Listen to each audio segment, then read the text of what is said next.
But ರೈತರು ಎಲ್ಲ ಬೆಳೆ ಬೆಳೀತಾರೆ, ಕೊನೆಯದಾಗಿ ರೈತನಿಗೆ ಹೊಡೆತ ಕೊಡೋದಂದ್ರೆ ಮಾರ್ಕೆಟ್. ಈ ದಲ್ಲಾಳಿಗಳ, ಮಿಡಲ್ ಮ್ಯಾನ್ಗಳ ಹಾವಳಿ ಆಗಿರ್ಬೋದು, ಅಥವಾ ಡೈರೆಕ್ಟಾಗಿ ಹೋಗಿ ಮಾರ್ಕೆಟ್ ಮಾಡ್ತೀನಿ ಅಂದರೆ ಯಾವ ರೀತಿಯಾಗಿ ಮಾರ್ಕೆಟ್ ಮಾಡಬೇಕು ಅನ್ನೋ ಐಡಿಯಾಲಜಿ ಇರಲ್ಲ. ಸೊ ರೈತನಿಗೆ ಈಗ ಮಾರ್ಕೆಟಿಂಗ್ ವಿಚಾರದಲ್ಲಿ ಲಾಭ ಮಾಡ್ಕೋಬೇಕು ಅಂದರೆ ಏನೆಲ್ಲ ಫಾಲೋ ಮಾಡಿದ್ರೆ ಓಕೆ?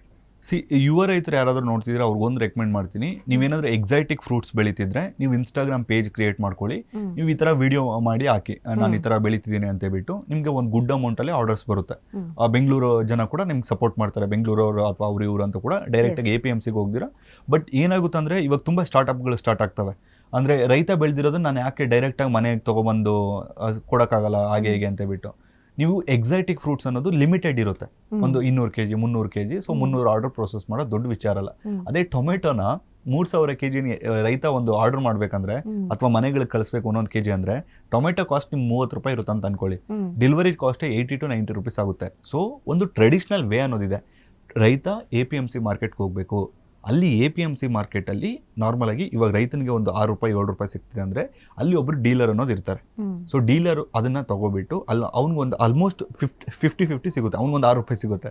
ರೈತನಿಗೆ ಎಷ್ಟು ಸಿಗುತ್ತೋ ಅಷ್ಟು ದಳ್ಳಾಳಿಗಳಿಗೂ ಕೂಡ ಕೆಲವೊಂದು ಟೈಮ್ ಸಿಕ್ಕಿರೋ ಎಕ್ಸಾಂಪಲ್ಸ್ ಇದೆ. ಅದಾದ್ಮೇಲೆ ತರಕಾರಿ ಅಂಗಡಿಯವ್ರು ತಗೋಬರ್ತಾರೆ, ತರಕಾರಿ ಅಂಗಡಿಯವ್ರಿಗೆ 6 ರೂಪಾಯಿ ಸಿಗುತ್ತೆ. ಬಟ್ ತರಕಾರಿ ಅಂಗಡಿಯವ್ರಿಗೂ ಕೂಡ ಲಾಸ್ ಇರುತ್ತೆ. ಇವೇನು ಈ ಕಡೆ ದಳ್ಳಾಳಿಗಳಿಗೂ ಕೂಡ ಲಾಸ್ ಇರುತ್ತೆ. ಏನು ದಳ್ಳಾಳಿಗಳೇ ಶ್ರೀಮಂತ ಅಂತಲ್ಲ, ದಳ್ಳಾಳಿಗಳು ಕೆಲವೊಂದು ಟೈಮ್ 6 ರೂಪಾಯಿಗೆ ತೊಗೊಂಡಿರ್ತಾರೆ ರೈತರ ಹತ್ರ, ಅವ್ನು 3 ರೂಪಾಯಿಗೆ ಸೇಲ್ ಮಾಡಿರೋ ಉದಾಹರಣೆಗಳು ಕೂಡ ಇರುತ್ತೆ. ಸೊ ಎಲ್ಲ ಬ್ಯಾಲೆನ್ಸ್ಡ್ ಇರುತ್ತೆ. ಡೈರೆಕ್ಟಾಗಿ ತೊಗೊಬಂದು ನಾವು ಜನಗಳಿಗೆ ಕೊಡ್ತೀವಿ ಅಂದರೆ ನೀವೊಂದು ಸಪ್ಲೈ ಚೈನನ್ನೇ ಬ್ರೇಕ್ ಮಾಡ್ದಂಗೆ ಆಗುತ್ತೆ. ಅದು ನಮ್ಮ ಇಂಡಿಯಾದಲ್ಲಿ ಪಾಸಿಬಲ್ ಇಲ್ಲ. ನೀವು ಬೇರೆ ದೇಶಗಳಲ್ಲೆಲ್ಲ ಕೂಡ ಅದನ್ನು ಟ್ರೈ ಮಾಡ್ಬೋದೇನೋ. ನಮ್ಮ ಇಂಡಿಯಾದಲ್ಲಿ ಒಂದು ಆಗ್ಲಿಂದ ಬಂದ್ಬಿಟ್ಟಿದೆ.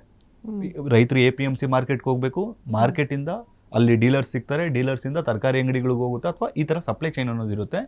ಸೊ ಮಾರ್ಕೆಟಲ್ಲಿ ಜಾಸ್ತಿ ಇದು ಮಾಡ್ಕೋಬೇಕಂದ್ರೆ ರೈತ ಓನ್ ಬ್ರ್ಯಾಂಡ್ ಬಿಲ್ಡ್ ಮಾಡೋದು ನೋಡಬೇಕು. ಅದು ಇವಾಗ ಒಂದು ಉದಾಹರಣೆ ಕೊಡಬೇಕಂದ್ರೆ ಒಂದು ಸಿಗರೇಟ್ ಮಾಡೋದಕ್ಕೆ 20 ರೂಪಾಯಿ ಇದೆ ಇವಾಗ ಒಂದು ಸಿಗರೇಟು. ಅದನ್ನ ಮಾಡೋದಕ್ಕೆ ಎಷ್ಟಾಗುತ್ತೆ ಅಂತ ಏನಾದರೂ ಐಡಿಯಾ ಇದೆ ನಿಮಗೆ? 2 ರೂಪಾಯಿ ಆಗುತ್ತೆ ಮಾಡೋದಕ್ಕೆ.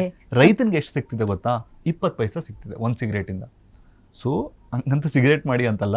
ಸೊ ಬೈ ಪ್ರಾಡಕ್ಟ್ಸನ್ನ ಮೇಲೆ ಫೋಕಸ್ ಮಾಡಿ ನಿಮ್ಗೆ ಒಂದು ಬ್ರ್ಯಾಂಡನ್ನು ಕ್ರಿಯೇಟ್ ಮಾಡೋದಕ್ಕೆ ಟ್ರೈ ಮಾಡಿದ್ರೆ ಒಳ್ಳೆ ಆದಾಯ ಮಾಡ್ಬೋದು. ತಂಬಾಕು ಬೆಳೆಗಳಂತ ಬೆಳೀತಾರೆ ಆ ಥರ ಎಲ್ಲ ಅಲ್ಲ. ಇವಾಗ ಎಕ್ಸಾಂಪಲ್ ತೆಂಗು ಬೆಳೀತಾರೆ ತುಂಬ ಜನ, ತೆಂಗಲ್ಲಿ ಕೋಕೋನಟ್ ಆಯಿಲ್ ಮಾಡ್ಬೋದು. ಸೊ ನೀವು ಬರೀ ತೆಂಗು ಸೇಲ್ ಮಾಡಿದ್ರೆ ನಿಮ್ಗೆ 10 ರೂಪಾಯಿ ಸಿಗುತ್ತೆ ಅಂದರೆ ಅದನ್ನೇ ಕೋಕೋನಟ್ ಆಯಿಲ್ ಮಾಡಿ ಸೇಲ್ ಮಾಡಿದ್ರೆ 20 ರೂಪಾಯಿ ಸಿಗುತ್ತೆ. ಬಟ್ ಮಾರ್ಕೆಟಿಂಗ್ ಗೊತ್ತಿರಬೇಕು ಅಷ್ಟೇ. ಇವಾಗ ನುಗ್ಗೆಕಾಯಿ ಪೌಡರ್ ಅಷ್ಟೇ, ಬರೀ ಸೊಪ್ಪು ಮಾರಿದ್ರೆ ನಿಮ್ಗೆ 5 ರೂಪಾಯಿ ಸಿಗುತ್ತೆ. ಅದೇ ನೀವು ಸೊಪ್ಪನ್ನು ಪೌಡರ್ ಮಾಡಿ ಮಾರಿದ್ರೆ 20 to 25 ರೂಪಾಯಿ ಸಿಗುತ್ತೆ.